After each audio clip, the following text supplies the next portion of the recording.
Ladies, gentlemen, if you can settle down, please. Thank you.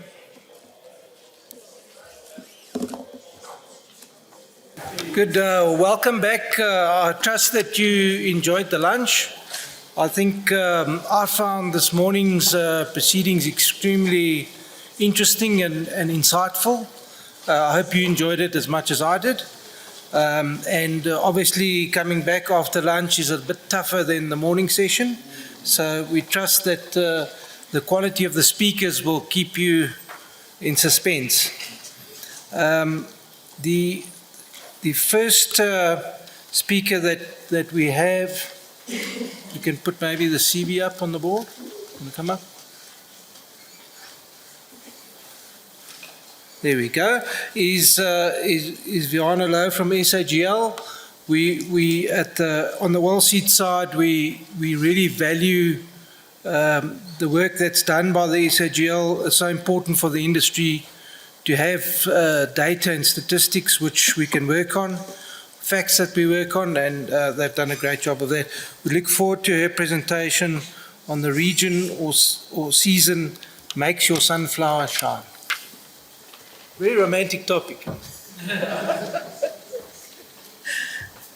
Thank you very much, Gerard, and good afternoon, everybody. Now, the graveyard shift, I attended a presentation recently where the guy said, he was also speaking just after lunch, so he said in a previous presentation that he attended, one of the guys in the audience fell asleep while he was busy presenting. So he said to the guy next to him, can you please wake up that person? He said, no, you put him asleep, it's your problem to wake him up. But anyway, so thank you for the opportunity to present something today here. What I would like to do is just to firstly give you a bit of an overview of the SAGL, where we fit into the grain and oilseeds industry. And then I'm going to focus more on the crop surveys that we do. In the case of sunflower, we've been doing it since 2012.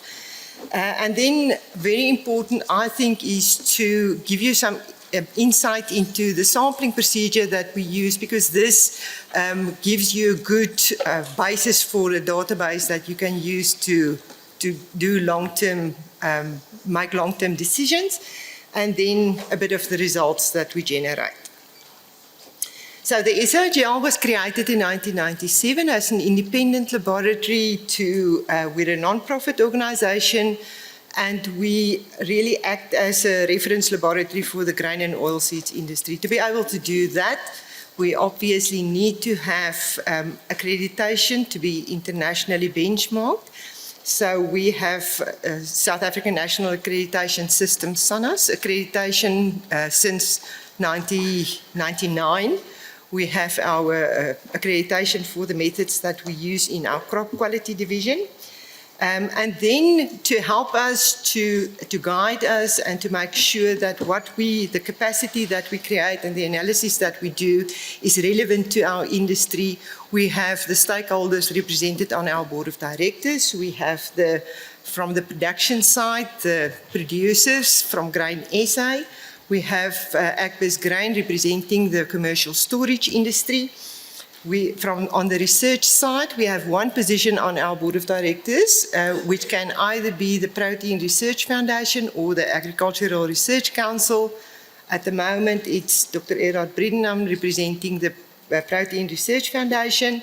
We have the Chamber of Baking represented on our board of directors, the Chamber of Milling, the Animal Feed Manufacturers Association through AFMA, and then Sokoto representing the traders. So that is the people who look after the governance of the organization and make sure that we align with the needs of the industry that we are serving. In our capacity as a reference laboratory, we have to make sure that we benchmark ourselves continuously internationally. To do that, we participate in a whole range of proficiency testing schemes.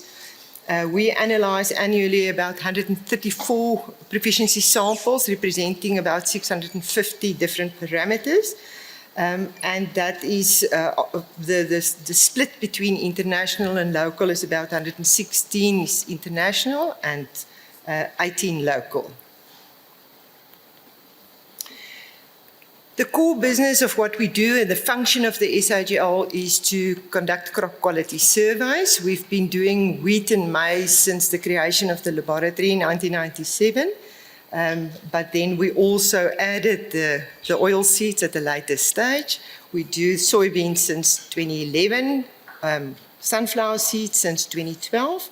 And then the latest kid on the block is the sorghum, which we started to conduct crop quality surveys since 2018.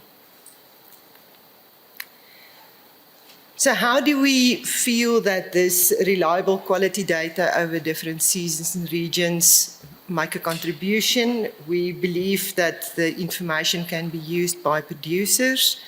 And I always say the best research is probably done on farm. And with the results that we generate in our laboratory, we believe that that assists the producers to do better research on their farms. We work in very close collaboration with the storage industry, the processing industry, in the case of sunflower seed, the oil pressers, the animal feed industry, and the human food producers.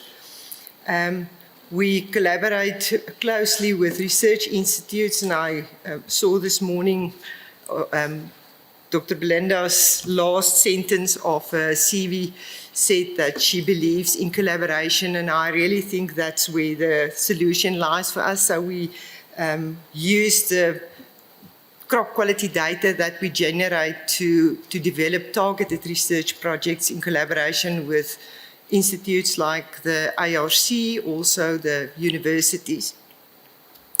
And then I already referred to research that we do, the traders. I think it becomes more and more important for us as a country to have good quality data generated over different seasons and regions to know how we market our products, not only in South Africa, but also abroad. Then the consumers, we all know as the consumers get more informed, I think the pressure on the whole value chain becomes more in terms of what we produce, how we produce it, and how we process it. The seed breeding companies, where we assist with analysis on seed breeder samples and then to help them to forward their processes, and then also very important to supply information to the regulatory environment when decisions need to be taken on changes to different regulatory regulations that needs to be published. So how do we get representative samples? We have an agreement with Agbus Grain's members, the commercial storage industry, and they then, during the harvest, as the samples get delivered at the silos, they take a sample according to the grading regulations, and they then combine those samples per grade, and then mix it properly and take subsamples to send through to the lab. This service is provided by the industry free of charge. We only pay for the courier costs to get the samples to the lab. And we've presented in different forums when international companies come to look at the quality of what we produce in South Africa, and all of them make a comment about the representativeness of the samples that we analyze and the value that eventually provide to the industry. So then when those samples come through to the lab, we do, again, grading in the laboratory. We conduct a whole range of quality tests, which is different for the different commodities. And that we then publish, and I will talk a little bit more about how we publish the results, but that results is then available to the broader industry. Under the agreement that we have with the grain silo industry members is that we only report the results on a regional basis and not on an individual silo basis, although they do get results of the samples that they submit to the laboratory. The figures that we then use to make a selection, because we receive a certain amount of funding to be able to analyze a set number of samples, and then we need to make a selection if we receive more samples than what we've got funding to analyze. So then we look at the crop estimates committee's figures, and that guide us as to how do we make our selection. For example, in the 2021-22 season, 59% of the production happened in the Free State, 30% in the Northwest, and 9% in Limpopo. The analysis that we perform then specifically on sunflower seeds is we do the grading, we do the test weight, and then we do all the nutritional analysis. And there was a lot of talk this morning already about the oil content and the protein content. We also do ash and fiber. And then since 2018-19 season, we also include the fatty acid profiles, because that's also needed to accumulate a good database of the fatty acid profiles of the locally produced sunflower. Included in that and those analyses, we also include the cultivar samples which we received from Dr. Marley and her team at ARC, which we then analyze as part of the crop survey, but also as part of including the fatty acid profiles. How do we report the results now? If you go and look at our website, we have the three different major components how we report it on our website. Firstly, the survey information on how the sampling happens, and also for the people who participate, they can refer back to how the samples needs to be collected to ensure that we have a good sample to do the analysis on. Your analysis result is just as good as the sample that you do it on, and that's why it's so important that we also focus on how we take the samples to make sure that our results are representative. Then I did mention about the results, how we update it on our website. From the beginning of the season, when we start to receive the samples, we start with the analysis, and then on a weekly basis, we update the results on our website. So the results are available from the time that we start with the analysis. And then at the end of the season, we then compile a complete report. All the previous reports are also published on our website, so you can refer back to that. And the benefit there is that we also can include additional information, for example, the crop estimates committee's figures. We also include information on the grading regulations itself. We include information from SAGES on the supply and demand figures, and all of that then forms a nice package which we then publish as a report on an annual basis. We talk about region, and that was the reason for the title of the presentation, because it's so important to look at your specific information in your region and over different seasons. So the results that I'm going to report now, or show you now, most of them are on a provincial level. But if you go onto the website and you look at the report, you can see within each province which are the different regions, and then also which silos are included in that particular region, so that you know how to interpret or use the results to your benefit. So if we then look at a few of the parameters that we test for and the results. Firstly, why we start with screenings per province here is in the 2021 season, 21-22 season, almost half of the samples which were downgraded to class other sunflower was as a result of the percentage screenings, which was above the allowable limit of 4% for the grade. And what we then do is we do include summaries in the report of the last 5 seasons' results. Important also to look at the maximum percentage of screenings measured in certain regions. And all that information are included in the report, where you can see from Northwest, the maximum that we measured there was 15.7%, Free State 6.2, Mpumalanga 2.2, and Limpopo 4.4. So we try to summarize the results in such a manner that you can get good information on trends over seasons and different regions. Then if we look at the average percentage sclerotia per province, and that's also over the last 5 seasons. What I want to highlight here is how we look at differences over the different seasons, and that's why it's so important to accumulate or have a good database over several seasons and regions for you to make really good decisions. Because if you have good results for 1 or 2 seasons, you might miss something which happened in the 3rd season. So if we then look at the percentage of samples containing sclerotia, and here I just focus on the last 3 seasons more in detail. The latest season, 70% of the samples contained sclerotia, of which 65% was from Northwest, 25% from the Free State, and 6% from Mpumalanga. If we then go back 1 season, there it was almost the same from the Free State and Northwest, but only 22% of the samples in that season had sclerotia in. And then in the 1920 season, there it was 71% of the samples, and again, almost the same between Northwest and the Free State. But that's all the information which is basically contained in the crop results, which you can analyze the way that you want to.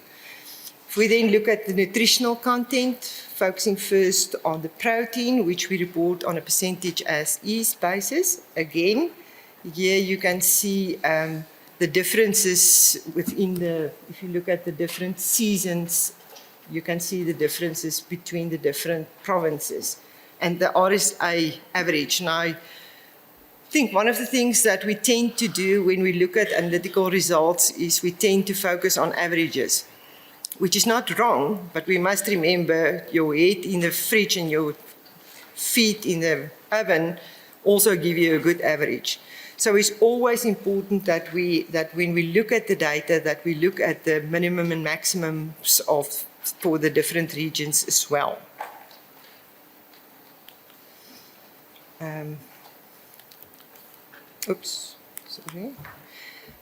As far as the oil content is concerned, the same, where you can see quite a variation within the different provinces over the last 5 seasons.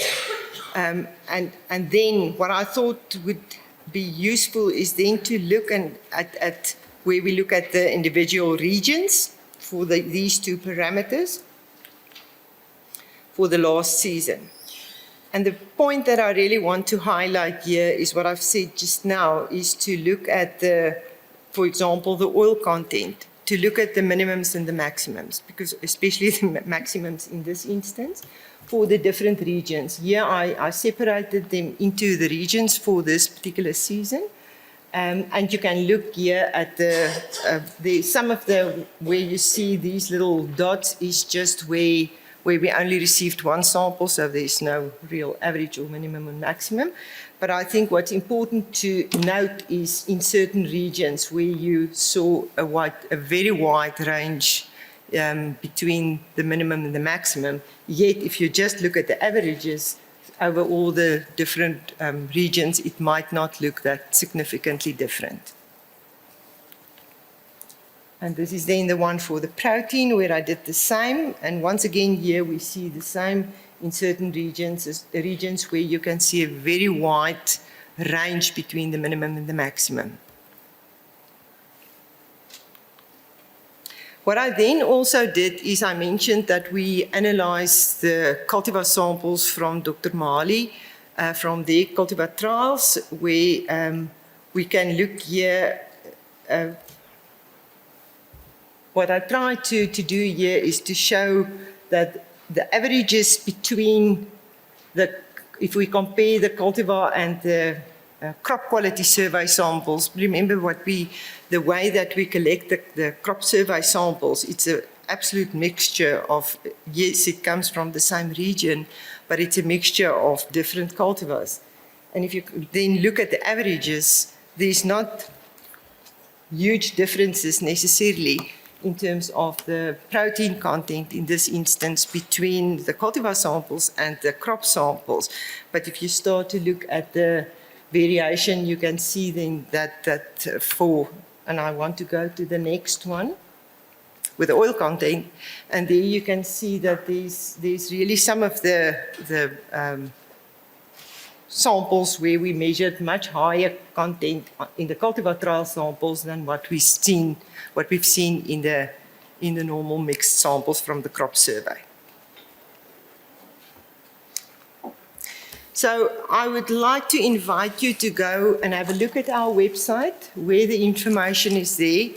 And if you want us to summarize it for you in a different format, please contact us. We would love people to use the information because I think it's very useful information. And we can, whatever your need is, you can extract the useful information from that. So I would like to invite everybody to make use of the information, contact us, and we can summarize it in different formats.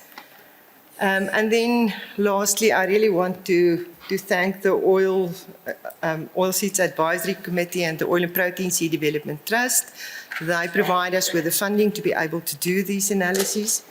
I also want to thank the members of ACPIS Grain for providing the samples for us. I know it takes time, and especially during the harvesting season when they're under real pressure, receiving a lot of samples, for them then to also make the time to collect the samples for us and submit it through to the lab. It's really appreciated. And then obviously my team here there at the SAGL who conduct all the analyses which I presented here today. And thank you for your attention.